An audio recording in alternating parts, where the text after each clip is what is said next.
A man thronged up with cold, my veins are chill and have no more of life than may suffice, to give my tongue that heat to ask your help, which if you shall refuse when I am dead, for that I am a man, pray see me buried.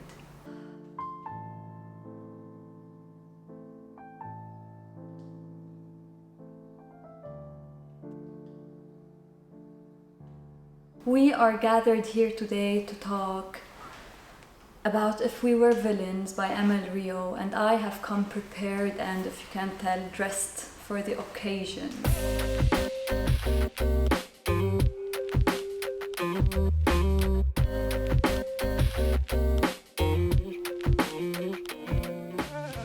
So I'm going to be honest here and tell you that I never really cared much for Shakespeare, to be honest.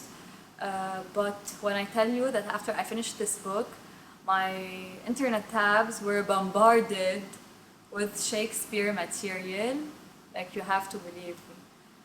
I never expected this, okay, to happen, honestly. Like, the whole Shakespeare thing kind of put me off at first before reading the book. But then I got into it and I was like, you know, like M.L. Rio dug out from inside of me an appreciation for Shakespeare that I did not know existed, and that should say something about her. And not only that, but she also dug out a fascination with theater, and I'm a film graduate, so you'd think I already do have that, but she dug out a fascination for theater, for language, for sonnets, for, like, this book was something else, really, truly. I'm gonna take these off because... Interesting fact, by the way, back when I was in university studying again film, I hated theater class. I hated anything that had to do with theater, and you could ask my teacher, he probably hates me till now because of that. I didn't understand theater, I didn't find the appeal, it was the worst thing, like, theater was such a for me, you know? But now, I wish I could go back in time, you know, and appreciate it. Like, it's so crazy, you know? This is how good, like, the writer is. Like, she made me love something that I hated. Basically, this book was perfect in whatever way you look at it. Whether it be plot, though there were a few, we'll get to that in a second. Whether it be plot, whether it be characters, whether it be the writing, whether it be even from an education point of view. Because I honestly, like, I learned about Shakespeare through this book. You know, I learned about theater, the general atmosphere of this book, the emotions, all of it, okay? But let's start with characters.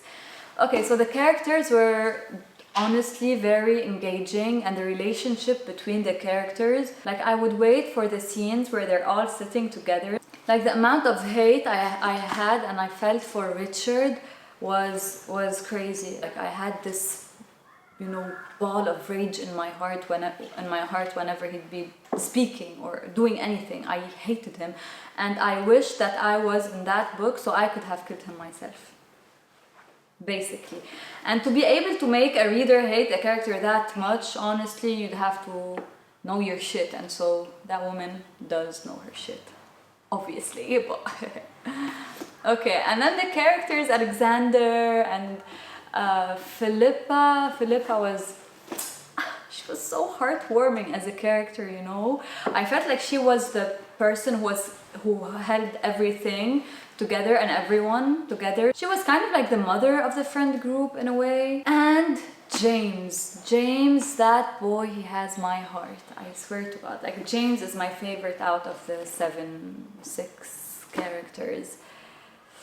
Oh my God. Okay, let's move on from the whole thing. The characters were amazing. I love the different aspects of the relationship between all of the different characters. How like, the relationship of even before the whole romance plot happened, though we were sus of it from the beginning, but the relationship of between James and Oliver was so you know, and it was like even the friendship aspect of it, like it's so special. Like I think this is one of the most special character relationships I've read in a book ever, maybe.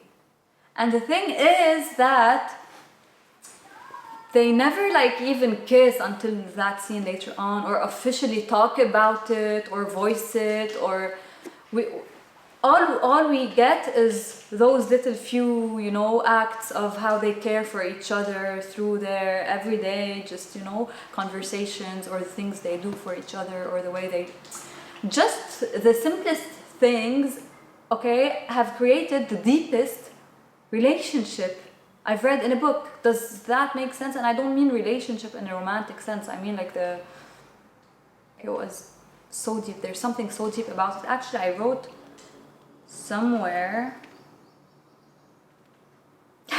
Okay. James and Oliver's relationship makes me want to throw up. It's so sweet and innocent, but also the complete opposite of that. It's complex in the simplest way.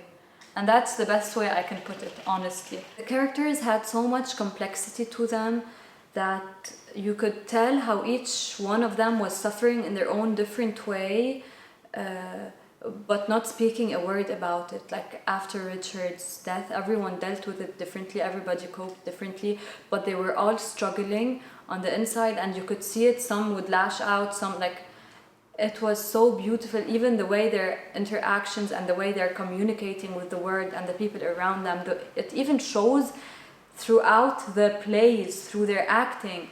Like how cool is it that they're projecting their emotions on that stage, you know, through their Shakespeare lines. Like that was, and like how Alexander started doing drugs, and how Ren just isolated herself, kind of. She was still around and she still loved everyone and stuff, but like you could tell that on the inside it was just, you know, her and her grief and nothing more. James, the poor thing, honestly, James, you'd think at first that he was the strongest and he was the wisest and he was the one coping the best with it all, but then he almost burned the house down, and then, you know, shit just went south. So plus, can we talk about, okay, two more things. One, how hard it must have been for Ren, okay, to watch her cousin die, like, and at the same time her agreeing to, when he was still alive basically, and they had to agree whether they'd let him die or they'd save him, and they all agreed they'd let him die.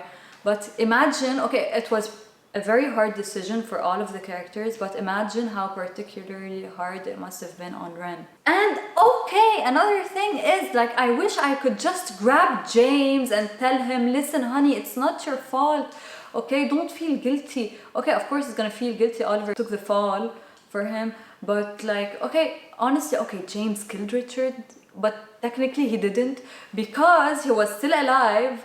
And then when they were all gathered near the lake and they were discussing, and Alexander suggested to just let him die, you know. James was shouting and screaming and insisting to get him out of the water.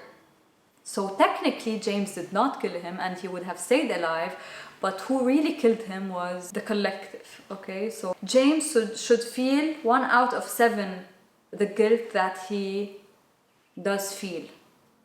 He shouldn't feel the 1, he should feel just the 1 out of 7, you know. That makes sense. Okay, I just wanted to tell him that maybe it would help, and, you know, just hug him and it's okay and it wasn't your fault and you tried to fix it, and technically you didn't kill him. So I said a few minutes earlier that the plot was perfect, and I stand by this. What I will say now, this is how good the plot is. Okay, I saw the ending coming. I expected who died, and I expected who did the killing, and still, like, I saw it coming. It wasn't a plot twist to me. I wasn't shocked. I wasn't like, what the fuck, what just happened, you know? It was very, very expected, and I still think this plot was perfect, because I feel like this book, like, it's okay, it does have the murder mystery aspect or side to it, but it's not that in itself, okay? And what it is in itself is something I can't put into words even, like I don't know what it is in itself. The ending, since we're talking about plot. By the ending, I don't mean the part where we know who killed Richard. I'm not talking about that reveal. That reveal was so expected. I mean, honestly, how did you guys not see it? How did some people not see it? Like, literally, James was in the bathroom throwing up after Oliver left Meredith's room, I think, and went into the bathroom and found Oliver throwing up. And like a few minutes later, we find out that Richard is dead. I mean, and many other things. I don't know. It was right there.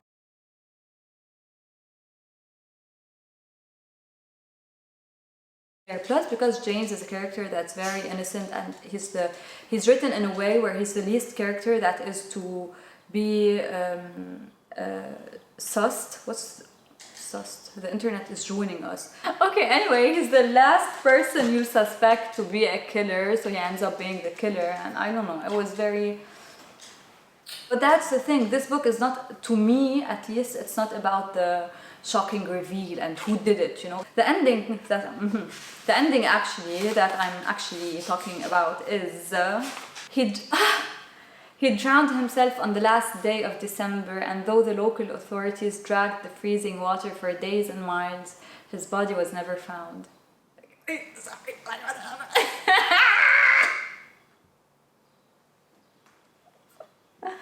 Like, are you serious? Like, oh my god. It's so cruel. Honestly, this is so cruel. This is such a cruel ending. Like, I don't know about you guys, but in my head, Oliver has found James and they're living happily ever after, and that's just the way it is, okay? You can't convince me otherwise. Now let's go back to the characters part, because my thoughts are all over the place. About Oliver, the character development, okay? We see through this book when it comes to Oliver. It's not that huge in a way, but it also is. Oliver seems more reserved and unsure in a way about himself. When we first meet him, he puts other people before he puts himself. He's shy, you know, just he was such an Oliver. But throughout this book, he kind of found his confidence, you know, and he became more sure of what he wants. I'm gonna give you an example, okay? Basically, during the last play, before he got arrested and all, he was in the crossover and he sees Meredith, okay? And then he walks up to her and he kisses her. He compliments her basically in his head and how gorgeous she is with that blue dress, chiffon dress and all of that. But then he just walks up to her, grabs her and kisses her. And then he tells her, you know, you scare the hell out of me. And she says, what? And then he says, I don't know, it's like I look at you and suddenly the sonnets make sense, the good ones anyway. Would Oliver have said that at the beginning of the book? No way. Like, that sentence showed me exactly how much he grew. You know, I loved it. It was a beautiful sentence, except I hope that he had said it to James instead of to Meredith, but whatever, you know. Okay. Now, another thing that happened that scared the living shit out of me was when at some point Oliver tells James that Richard's not the sparrow, whatever, or he just tells him, like, you're a bird. And at that point, I was kind of worried that James was not going to be there 10 years later, or he was going to be found dead, because in the prologues, they weren't bringing him up at all. So a part of me was like, plus why hasn't he been visiting James in prison and all of that stuff? But then when Oliver called him a bird, and I saw this, I was like, hell no. Anyway, I think this was all over the place. But basically, to sum it up, this book has changed me. It has forced its way into my heart, and it has wrapped itself in a few veins that are there and arteries, okay, and tied them real tight, and okay, and it will stay there. Even if I want to pull it out, I won't be able to, because of how deep and tight it has been, you know, into my heart. Yeah. Okay, so let's wrap this video with my favorite quote. It's not really a quote, it's a whole page worth of dialogue, but I'm just gonna read a small passage from it, because For some reason, this resonated so much, and I have no idea why, okay? I'm not an actress. And he says, a good Shakespearean actor, a good actor of any stripe really, doesn't just say words, he feels them. We felt all the passions of the characters we played as if they were our own. But a character's emotions don't cancel out the actors. Instead, you feel both at once. Imagine having all your own thoughts and feelings tangled up with all the thoughts and feelings of a whole other person. It can be hard sometimes to sort out which is which. Our sheer capacity for feeling got to be so unwieldy that we staggered under it. Thank you for watching today's video. I'll see you in the next one. Bye. She says, were you in love with him? Yes, I say simply, blah blah blah blah blah. Yes, I was. It's not the whole truth. The whole truth is I'm in love with him still. Like,